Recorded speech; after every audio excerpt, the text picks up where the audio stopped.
আজকে যেহেতু আমার ব্যবসায়ী মহলের বন্ধুরা এখানে উপস্থিত, তাদের আলোচনা থেকে যেটা বুঝলাম যে যদি পলিটিক্যাল স্টেবিলিটি না থাকে, যদি একটা রাজনৈতিক স্থিতিশীলতা না থাকে, সেখানে বিনিয়োগ হবে না। এই সরকারটি যে বাজেটটি আমাদেরকে দিয়েছে, এটি নানান দিক থেকেই কিন্তু অন্যান্য বাজেটের চেয়ে কিছুটা ভিন্ন। কেন? এক হচ্ছে, for the first time in the history of Bangladesh বোধহয় বাজেটে আমরা এবার কম দেখলাম, মানে 7,90,000 কোটি টাকা। এর আগের বছর ছিল 7,97,000 কোটি টাকা। প্রতিবারই আমরা বাজেট বাড়তে দেখি, এবার দেখলাম বাজেটটা কমেছে। আমরা একটা নন পলিটিক্যাল গভর্নমেন্টের কাছ থেকে বাজেট পেলাম। সুতরাং পলিটিক্যাল গভর্নমেন্টে যে ব্যাগেজগুলো থাকে, যেই ঝামেলাগুলো থাকে, ফর এক্সাম্পল $234 বিলিয়ন পাচারের একটা ব্যাপার থাকে, কিংবা ব্যাংক থেকে 5.5 লক্ষ কোটি টাকা মন্দরিন নিজেদের মধ্যে ভাগ বাটোয়ারার একটা ব্যাপার থাকে, এইসব ব্যাগেজ মুক্ত ছিল এই সরকার। আমরা এই সরকারটিকে পেয়েছিলাম যেখানে 4 জন ইকোনমিস্ট আছেন, এবং সেই ইকোনমিস্টরা বিশ্ববরেণ্য ইকোনমিস্ট এবং বাংলাদেশে ভীষণ ভীষণ ভীষণ ওয়েল রেসপেক্টেড। আর এই সরকার যেটা আমরা দেখলাম যে নতুন কোন ফেনোমেনা বা নতুন গতানুগতি থেকে বেরিয়ে এসে যে নতুন কিছু দেয়া, সেই জায়গাটাতে আমরা একটা ঘাটতি দেখলাম। এটা অত্যন্ত দুঃখজনক। আমি নিজে অর্থনীতি সম্পর্কে কখনোই পড়াশোনা করি নাই, আমি সায়েন্সের ছাত্রী ছিলাম। আমার জীবনে প্রথম অর্থনীতি নিয়ে পড়াশোনা শুরু হয় যখন আমি সংসদ সদস্য নির্বাচিত হই। আমি মে মাসে শপথ নিয়েছিলাম, জুন মাসে বাজেট সেশন।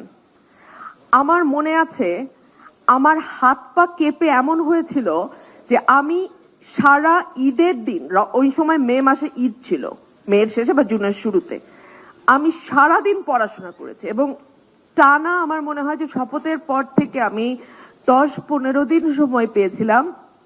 পুরোটা সময় আমি অর্থনীতির উপরে পড়েছি এবং আমি নতুন করে আমি শিখেছি অর্থনীতি ওই সময়টাতে। সো আমার যেই ফ্রেন্ডরা এখানে বলছিলেন যে বাজেট আলোচনার সময় আমরা দেখি হাজব্যান্ড মরে যাওয়ার বিচার চায়, কিংবা একটা ব্রিজ বা রাস্তা বানানোর জন্য নিজের এলাকায় কি করা যায় সেটা নিয়ে আলোচনা করে, সেই জায়গা থেকে বেরিয়ে এসে আমি পলিটিশিয়ানদের একটা নতুন চেহারা দিতে চেয়েছিলাম। আমি কতটুকু পেরেছি আমি জানি না, তবে আমার 3 বছরে 3টা বাজেটে আমার স্পিচ যদি আপনারা ফলো করেন, আপনারা দেখবেন সেখানে অর্থনীতির বাইরে একটা শব্দও ছিল না। সো পলিটিশিয়ানরা চাইলে করতে পারে, কিন্তু তারা চাবে কিনা সেটা তাদের উপর নির্ভর করে এবং অনেকটা আপনাদের উপরও নির্ভর করে। আপনারা যদি পলিটিশিয়ানদের বাধ্য করতে পারেন এবং তারা যদি বুঝতে পারে যে এটার উপরে তাদের ব্যক্তিগত ইমেজ, তাদের দলের ইমেজ, পরবর্তী নির্বাচন অনেক কিছুই নির্ভর করে, তারা বাধ্য হয় অর্থনীতি সম্পর্কে কিছুটা ধারণা নিয়ে গিয়ে সংসদে বসতে। আমি 3টা জায়গায় একটু কথা বলবো। এই বিষয়গুলো নিয়ে অনেক আলোচনা হয়ে গেছে, আমি আপনাদের ধৈর্যচ্যুতি ঘটাতে চাই না। একটা বাজেট কিন্তু সরকারের চরিত্র উন্মোচন করে। একটা সরকার কি কল্যাণমূলক রাষ্ট্র চায়, নাকি একটা সরকার লুটেরাতন্ত্র বা লুম্পেনবাজি যেটা কায়েম হয়েছে সেটারই লেগেসি বহন করতে চায়? একটা সরকার কল্যাণমুখী কিনা সেটা দেখতে হলে আপনাকে দেখতে হবে শিক্ষা, স্বাস্থ্য, সামাজিক সুরক্ষা, এই 3 খাতে বরাদ্দ কিরকম। শিক্ষা খাতে খুব মানে যে কথাটি হোসেন জিল্লুর রহমান স্যার বলেছেন, I totally agree with that, যে এখানেও যে বরাদ্দগুলো হয় সেটা ইনফ্রাস্ট্রাকচারের বরাদ্দ, বাট তারপরেও তো কিছু যায় যেটা জনশক্তিতে রূপান্তর করতে কিছুটা সাহায্য করে, তাই না? তো সেই জায়গায় ইউনেস্কো বলছে যে শিক্ষায় বরাদ্দ হওয়া উচিত 6%, আমাদের দেশে হয় 2%। স্বাস্থ্যে বরাদ্দ হওয়া উচিত 5%, আমাদের দেশে এই বছর হয়েছে 0.75 or 0.78%। এইবার কি সরকারটা তো পলিটিক্যাল সরকার না যে যাকে সেই লেগেসি গুলো বহন করতে হবে, এরা কি নতুন কিছু দিতে পারতো না? এই দুটো খাতের বরাদ্দে একটা ড্রাস্টিক চেঞ্জ এনে এর পরবর্তী যে সরকারটি, রাজনৈতিক সরকারটি ক্ষমতায় যাবে, তার উপর একটা প্রেসার তৈরি করতে পারতো না যে আমি এত বরাদ্দ দিয়েছি, দেখো পলিটিক্যাল গভর্নমেন্ট তার বেশি দিতে পারে কিনা? করলো না তো।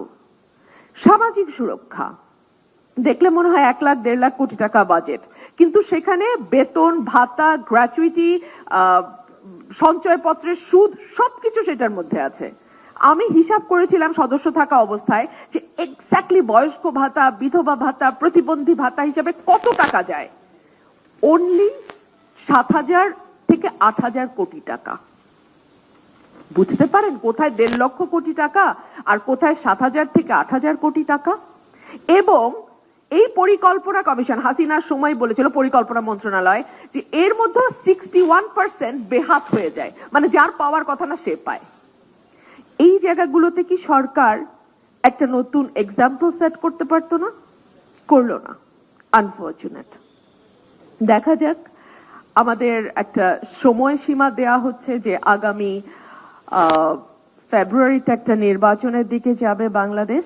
নির্বাচন নানান কারণেই ভীষণ গুরুত্বপূর্ণ।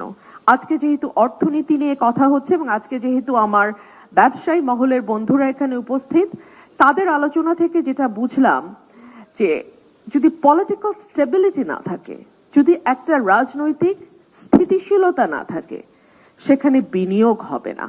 হ্যাঁ, আমি মানছি অবকাঠামোগত সমস্যা আছে, নো ওয়ান স্টপ সার্ভিস আছে, গ্যাস এবং বিদ্যুতের সংকট আছে, দুর্নীতি আছে, ঋণের উচ্চ সুদের ব্যাপার আছে, ঋণ প্রাপ্যতাতে সমস্যা আছে, চাইলে ঋণ পাওয়া যায় না, এসএমই সেক্টরের সমস্যা আছে। তারপরেও সবচেয়ে বড় যে সমস্যাটা দেখা দেয়, একটা আনস্টেবল গভর্নমেন্ট যদি হয়, যেই সরকারের নিশ্চয়তাটা তেমন থাকে না যে কতদিন থাকবে, কি কি পরিকল্পনা করছে তার। বিকজ একটা পলিটিক্যাল গভর্নমেন্ট যখন থাকে তখন তারা একটা রোড ম্যাপ দেয়, তারা একটা ইশতেহার দেয়, সেটা দিয়ে আপনি বুঝতে পারেন যে সরকারটি কি কি করতে যাচ্ছে। তার একটা নির্দিষ্ট মেয়াদ থাকে, তো আপনি জানেন যে এই সরকারটি এতদিন আছে, তো আপনি কি ইনভেস্ট করতে চান বা কি ইনভেস্ট করতে চান না, আপনি এর মধ্যে বিষয়টি নিজের মধ্যে নিজে সেটেল করে ফেলতে পারেন। বাট যেই সরকারটির কোনো নিশ্চয়তা থাকে না এবং যেই সরকারটি ইনডেফিনিট পিরিয়ডের দিকে যায়, সেই সরকার কখনোই বাণিজ্য, ব্যবসা, অর্থনীতির জন্য সুসংবাদ বয়ে নিয়ে আসে না।